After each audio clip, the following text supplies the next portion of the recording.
주제통합적 독서에서는 아마 해설 강의 제 거를 쭉 꾸준히 시청을 해오신 분들은 알 거예요. 제가 주제통합적 독서에서 뭘 중요하게 가르치는지에 대해서. 자, 처음 보시는 분들 위해서 특강처럼 해보겠습니다. 주제통합적 독서에서의 핵심은 뭐냐면 나를 말 그대로 주제통합적으로 읽는 거예요. 근데 그 주제통합적으로 읽는데 핵심 포인트가 어디에 있냐면 내가 가나의 관련성을 찾는다 할 때 이거 나의 초반부에서 찾는 거예요. 이게 공식입니다. 지금까지 주제통합적 독서를 다 이렇게 출제해왔어요. 그래서 공통의 화제를 딱 잡은 다음에 독해 방향을 잡는 게 나의 초반부에서 이루어져야 돼요. 여러분이 그거를 잘 못했기 때문에 6번 문제를 틀렸다라고 저는 생각을 합니다. 그래서 그 독해 과정을 제가 상세하게 설명해 드릴 거고, 그 다음에는 저희 다볼담 다풀담 수강을 하고 계시거나 혹은 뭐 잠깐 통학 맛보기라도 보셨던 분들은 아시죠? 제가 글을 읽어갈 때 표지를 통해서 글쓴이의 의도를 파악한다. 많이 말씀드렸죠? 그래서 독해 과정에서 어떤 식으로 그 의도를 파악해야 되는가 이야기를 해보겠습니다. 첫 번째 문단에서는 먼저 이 노란색 칠해 둔 사례, 여기서 반응을 하셔야겠죠. 저게 뭐예요? 예시죠. 예시 서술은 정보의 층위를 만듭니다. 그래서 예시에 대응하는 상위 정보가 글쓴이가 강조하는 내용이 돼요. 그럼 여기에서는 글쓴이의 강조가 어디 있습니까? 예, 영화가 대중의 취향에 민감하게 반응했다. 여기에 의도가 있어요. 그래서 머릿속에 영화는 취향의 반영이구나. 대중의 취향에 반영이 돼 있구나. 그러니까 이게 머릿속에 들어와야 돼요. 이걸 하고 두 번째 문단 넘어가면 잘한 거예요. 자, 그 다음 여기가 좀 어려운데 뿐만 아니라 뭐죠? 이것은 병렬의 표지입니다. 2개 이상의 정보가 대등하게 나열되고 있다는 신호예요. 그래서 이 뿐만 아니라 라는 말을 보고 우선은 병렬을 이루는 2개의 말을 찾아요. 마침 이번에 또 언어와 매체의 언어 파트의 병렬 얘기 나왔잖아요. 그렇죠? 한번 해볼게요. 취향하고 병렬 이루는 게 뭡니까? 이념이죠. 이념. 그렇죠. 이념. 병렬을 이루는 정보들은 반드시 상위 정보를 만듭니다. 그리고 그 상위 정보가 글쓴이가 강조하고자 하는 내용이 돼요. 그래서 이 뿐만 아니라가 포함되어 있는 문장 서술과 이 앞뒤의 맥락을 살펴서 상위 정보를 형성해내시는 게 여러분 독해의 과제가 되겠습니다. 그러면 상위 정보 뭐라고 잡으실래요? 이게 어렵습니다. 사회적 생산물 이렇게 잡아야 돼요. 평가원의 독서 제시문은 제가 몇 번 이야기한 적이 있는데 좋은 설명문은 아니에요. 시험을 위해서 잘 디자인된 글이지 설명문으로서의 취지를 완벽하게 구현했다 이건 아니에요. 왜냐하면 독자를 많이 밀어내거든요. 자, 예를 들어서 여기 이 첫 번째 문장 있죠. 이 문장을 제가 더 쉽게 써볼게요. 의미가 모든 독자에게 와닿을 수 있도록 더 쉽게 바꿔볼게요. 이제 말로 하겠습니다. 들어보세요. 영화에는 대중의 취향과 대중이 공유하는 이념이 반영되어 있다. 이를 참고할 때 영화는 사회적 생산물이라 말할 수 있다. 이렇게 하는 거예요. 더 쉽죠? 훨씬 쉬운데 절대 그렇게 안 써요. 평가원에서는. 어떻게 해요? 영화를 사회적 생산물로 간주한 크라카우어는 영화에는 뭐뭐뭐가 돼 있다고 생각했다. 이렇게 써버려요. 그러면 사실 저 문장이 얘기하는 건 뭐냐면 크라카우어가 왜 영화를 사회적 생산물이라고 봤냐? 영화에 대중의 취향, 대중의 이념이 반영되어 있기 때문이다. 이 얘기거든요. 근데 문장을 이렇게 써놓고 니네가 한번 알아내봐. 이런 식으로 하는 거죠. 이게 참 어려운 부분입니다. 자, 글쓴이 의도 이제 이해하셨죠? 이런 식으로 읽어내는 거고요.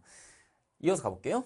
그런데 요거는 제가 자주 얘기했습니다. 그러나 그런데 하지만 저게 문제 상황 또는 비교 서술을 이끄는데 여기서는 지금 문제 상황을 나타내는 거죠. 그래서 그런데 이후의 내용이 글쓴이가 아니죠. 여기서는 이 크라카우어죠. 크라카우어가 생각하는 문제다. 이렇게 이해를 하면 돼요. 그럼 여기에 이 이념이라는 게 잘 드러나지 않는다. 감춰져 있다. 이 정도로 써볼까요? 이것이 문제다.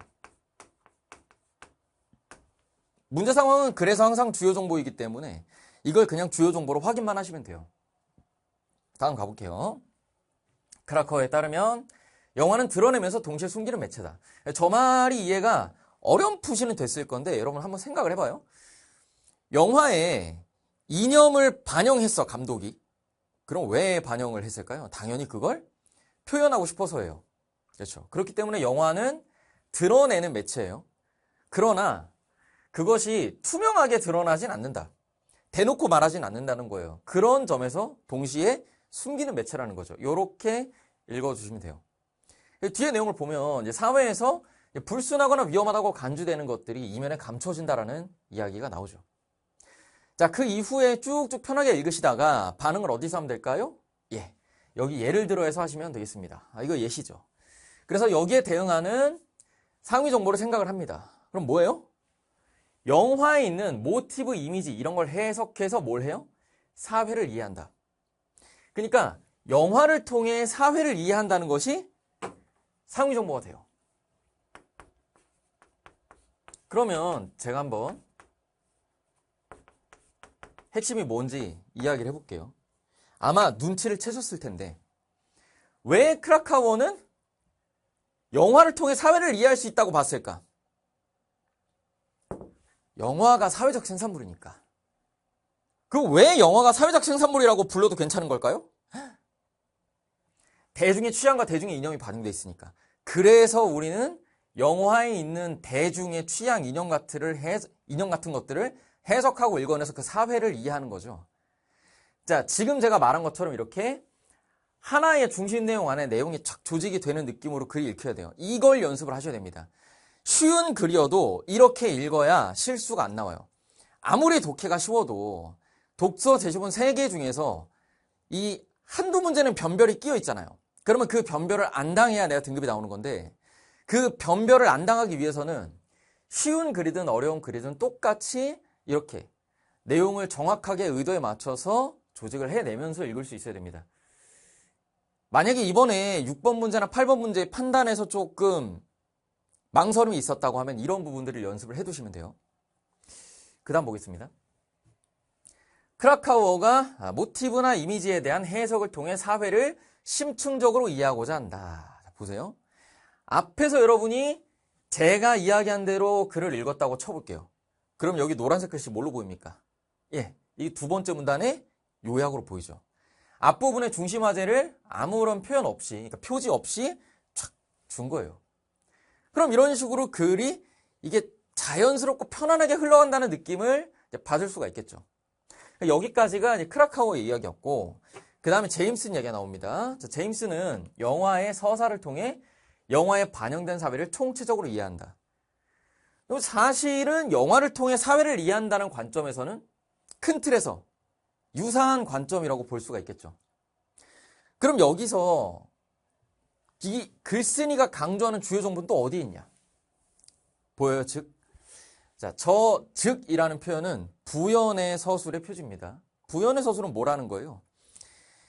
앞에 한 얘기의 핵심, 중요한 거, 이런 것들을 표현을 바꿔서 반복함으로써 강조하는 거. 이것을 부연의 서술이라고 합니다. 즉이라는 말은 부연의 서술 말고는 기능이 없어요. 그래서 우리가 이 즉이 붙어 있는 걸 보고 이게 부연의 서술로서 정보를 강조하는구나를 바로 알 수 있어요. 그러면 지금 제임슨이 강조하는 것은 역사가 된 이후에야 사회를 파악할 수 있다는 뜻이에요. 그럼 이거 내용을 좀 여러분이 편하게 이해할 수 있도록 제가 예시를 한번 들어볼까요?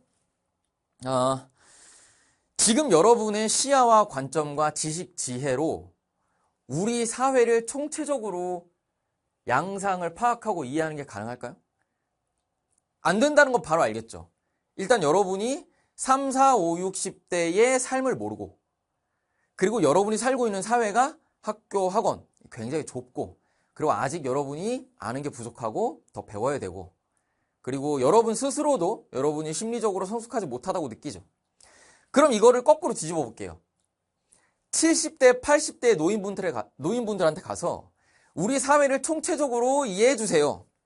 라고 하면 가능할까요? 안 되죠. 왜일까요? 그분들은 여러분이 사는 사회를 이해하지 못해요.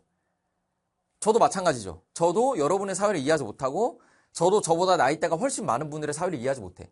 이 우리 사회의 개인들이라는 건 각자의 세계를 살아가요. 우리가 물리적으로 그냥 이 한반도에서 같은 하늘 아래 같은 시간대를 살고 있지만 각자가 사는 세계는 너무나도 달라. 이것을 분산적이고 파편적인 사회라고 표현한 거예요. 그렇기 때문에 이 사회의 총체적 양상을 조망해봐! 그러면 이게 안 되죠.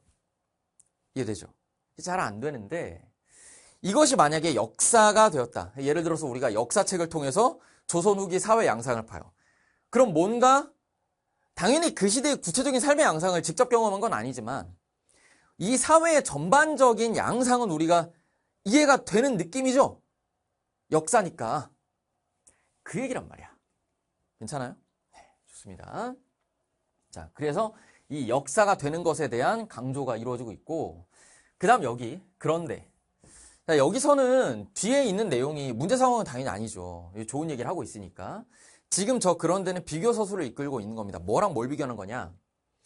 역사처럼 조망할 수 있는 현재와 그렇지 않은 현재를 비교하는 거죠. 그래서 역사처럼 조망할 수 없는 사회에 대해서는 우리가 총체적인 양상 파악이 안 되는데 역사적으로, 그러니까 역사처럼 조망할 수 있다면 그것은 총체적 양상을 파악할 수 있다. 이 내용을 강조하고 싶기 때문에 여기다가 이렇게 비교 서술의 표지를 준 겁니다. 그러면 정리를 하자면 지금 글씨가 강조하고 있는 내용은 이런 식으로 정리가 되겠죠. 파편 분산적인 사회는 우리가 뭐 역사로 만들어 버림으로써 뭐 할 수 있다. 총체적으로 파악할 수 있다. 이렇게 되는 거죠. 괜찮아요? 네. 좋아요. 자, 그러면 이어서 한번 가보겠습니다. 제임스는 서사를 통한 역사와의 가능성에 주목한다. 서사는 사건을 회고적인 방식으로 이미 완료된 과거처럼 서술하기 때문에 총체적 조망을 가능하게 한다. 제가 아까 예를 들어 설명해 드렸으니까 다 이해가 되셨을 거라고 믿겠습니다. 이러한 역사화는 미래를 다룬 SF의 경우에도 해당된다. 그랬어요? 그럼 여기서 이 역사화가 미래를 다룬 SF의 경우에도 해당한다는 게 미래 사회를 조망한다는 걸까? 그렇게 이해하면 오해죠. 왜요? 미래 사회는 존재하지 않아요. 우리의 상상이야. 그렇죠? 그러면 미래를 다룬 SF를 통해서 우리가 역사화를 해서 사회의 총체적 양상을 파악한다는 건 뭐예요?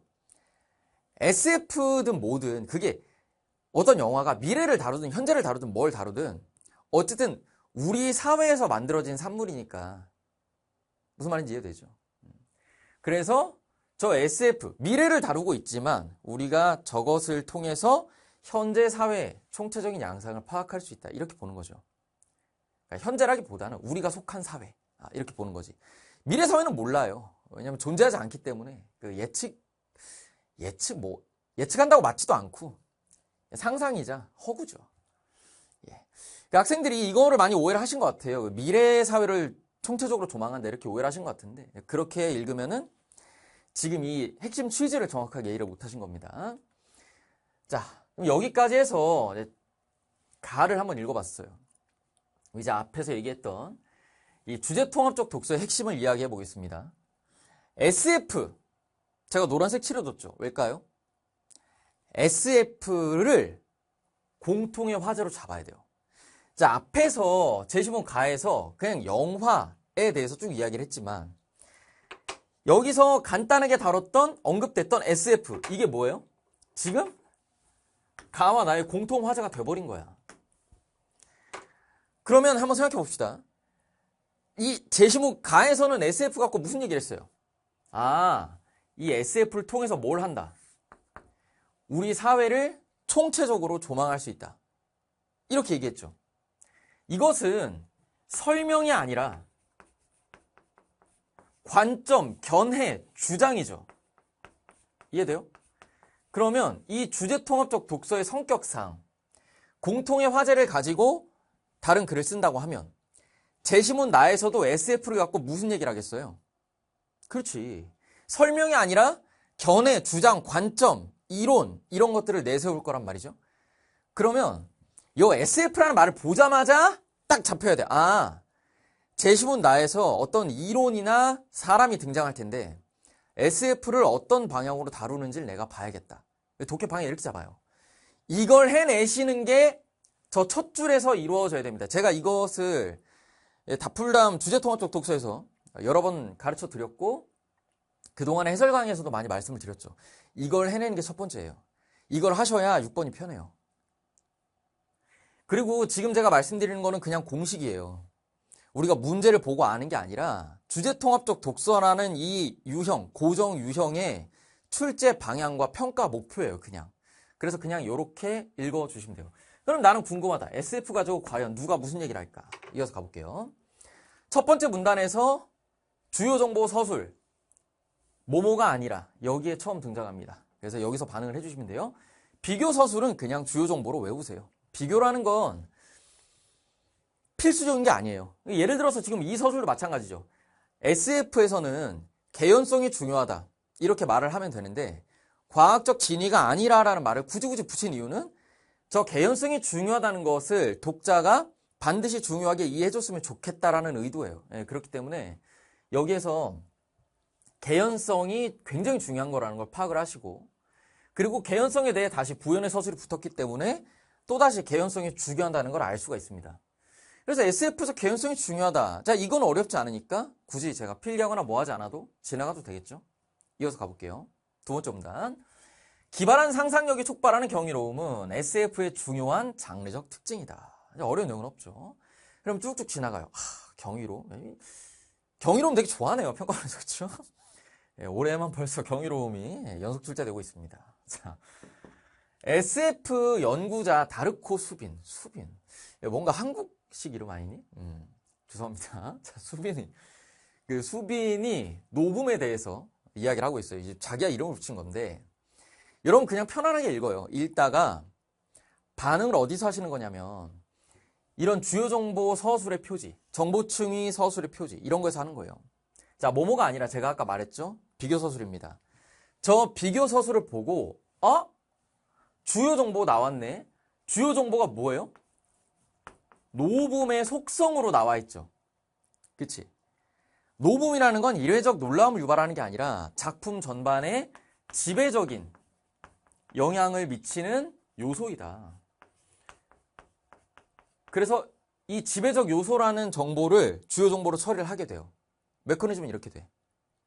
자, 그 다음에 뭐뭐이자 그랬는데 이것은 병렬의 표지죠. 정보들이 대등하게 나열되고 있다는 신호예요.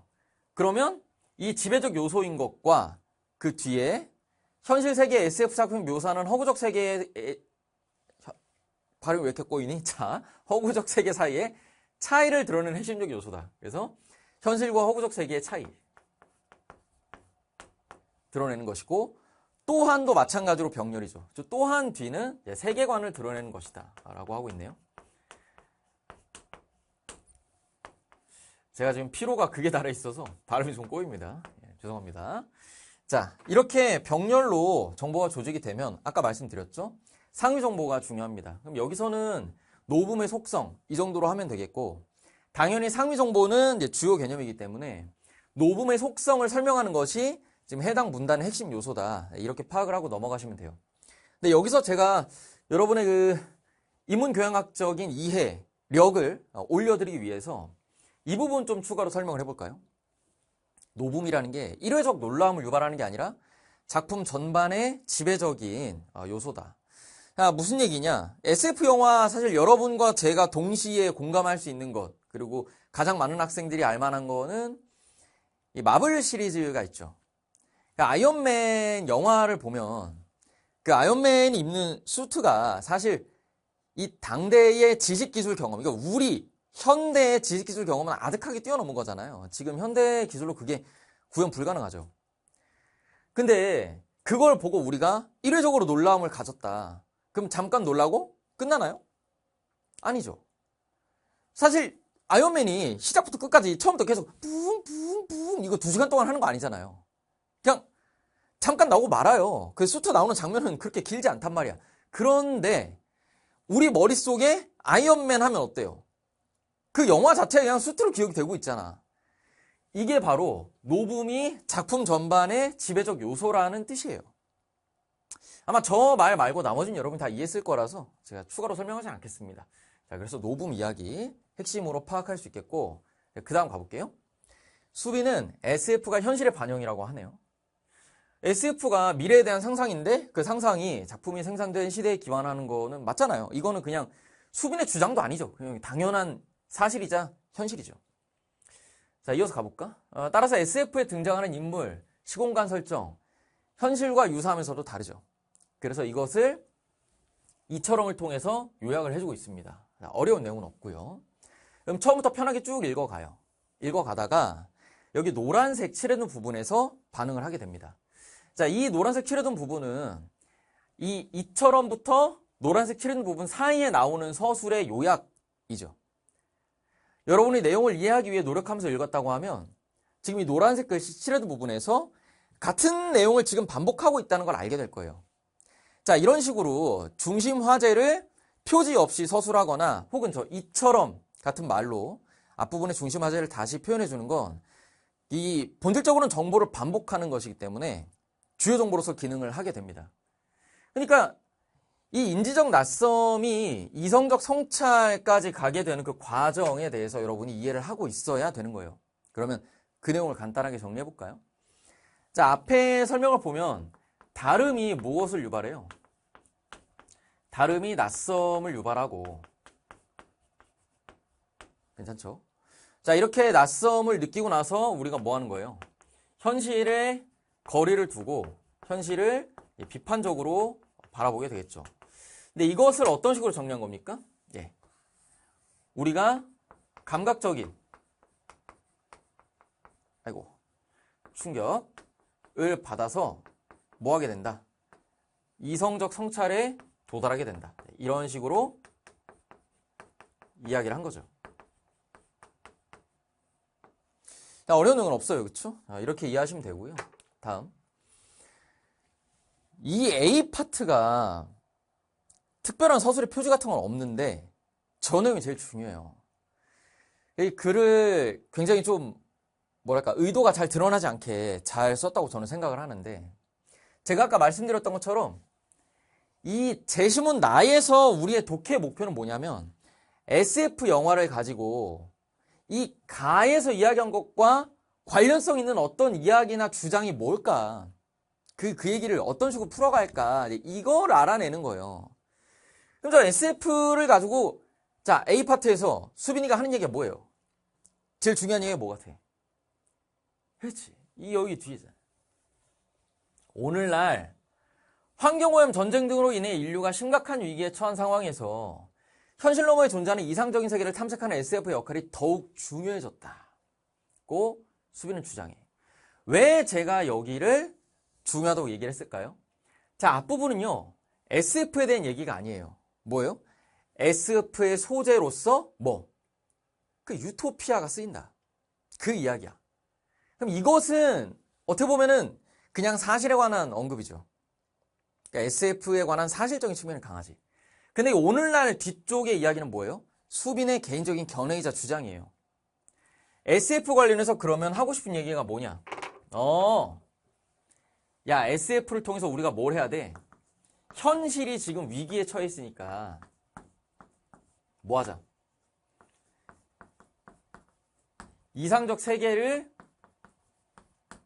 탐색을 잘해서 이 위기 극복 방안을 한번 우리가 잘 논의해보자, 뭐 이런 얘기 아닙니까? 그러면 이것이 제시문 가에서 이야기했던 이 SF 영화를 통한 사회 총체적 파악과는 다소 대비되는 이야기죠. 그러니까 앞에서 제임스는 단순히 우리 사회를 총체적으로 조망하는 것까지만 이야기했는데, 수빈은 SF를 통한 우리 사회의 미래를 이야기하고 있잖아요. 자, 이렇게 관련성이 잡힌 상태로 문제로 가셔야 좋다. 자, 여기까지 이해되셨죠? 이해된 상태로 문제 가볼게요. 자, 6번을 딱 봤어. 다음에 입장 그러죠. 일반적으로 우리가 보기 박스에서 어떤 설명을 주고 정보를 주고 윗글을 바탕으로 이 정보를 이해해봐라, 혹은 이 정보를 참고할 때 윗글의 내용을 추가적으로 이해를 해봐라. 이런 내용 있죠. 많이 나오잖아요. 그거랑 지금 6번 문제는 완전히 달라요. 그냥 종류 자체가 달라. 보세요. 입장이라는 거는 설명이나 정보 제시가 아니에요. 주관, 견해 이런 거잖아. 그럼 여러분이 이 네모 박스 안에 글을 읽으면서 뭘 하셔야 되냐면 이 박스 안에 글쓴이의 주장이 뭘까 이 생각을 해야 돼요. 근데 우리가 글을 읽으면서 SF에 대한 나의 주장, 견해를 이미 파악을 한 상태죠. 이것이 이 글의 이 핵심적인 화제로 잡혀있는 상태에서 박스를 봤어. 그럼 뭐가 눈에 띄니? 마지막에 눈에 띄는 거죠. 이 현실 문제에 대한 해답은 현실 너머에 없다. 근데 수빈이 뭐라 그래? 야야야. 현실의 위기. 오늘날에 진짜 위기가 많기 때문에 우리가 SF를 통해서 해결책을 모색하자. 뭐 이런 식으로 얘기하고 있잖아요. 그러면 이 박스 안에 글쓴이 뭐라고 하겠어? 수빈아, 너 생각 고쳐야 돼. 현실 너머에서 해답을 찾으려고 하면 안 돼. 유토피아 다 망하는 거 몰라? 이렇게 하는 거죠. 그러면 답 몇 번? 5번을 탁 하게 되는 거죠. 이렇게 방향이 잡히지 않은 상태에서 이걸 하나하나 제거를 해나가면서 한다? 물론 선택지를 보긴 보겠죠. 근데 우리는 봐요. 평가가 어떻게 나올까가 이미 박스에 글을 읽는 순간 정해져요. 이런 형식의 글쓰기는 지금 평가원에서 엄청 많이 했어요. 이거 뭐 한두 번 한 게 아닙니다. 그래서 유사 형태의 사고방식을 계속해서 연습해왔던 학생이라고 하면 보자마자 이렇구나 하고 슥 보고 5번을 답으로 칠 수가 있어요. 그렇게 푸는 거야. 물론 여러분이 문제를 틀렸다고 하면 나머지 1, 2, 3, 4번에 대한 뭐라고 해야 될까요? 정오, 교정? 그런 건 하셔야겠죠. 그러나 이 문제의 풀이 과정 속에서 중요한 건 1, 2, 3, 4를 어떻게 제끼냐가 아니라 어떻게 박스 안에서 입장을 파악했냐고, 그렇게 발상을 하기 위해서는 제가 얘기했던 것처럼 글을 읽어야 된다.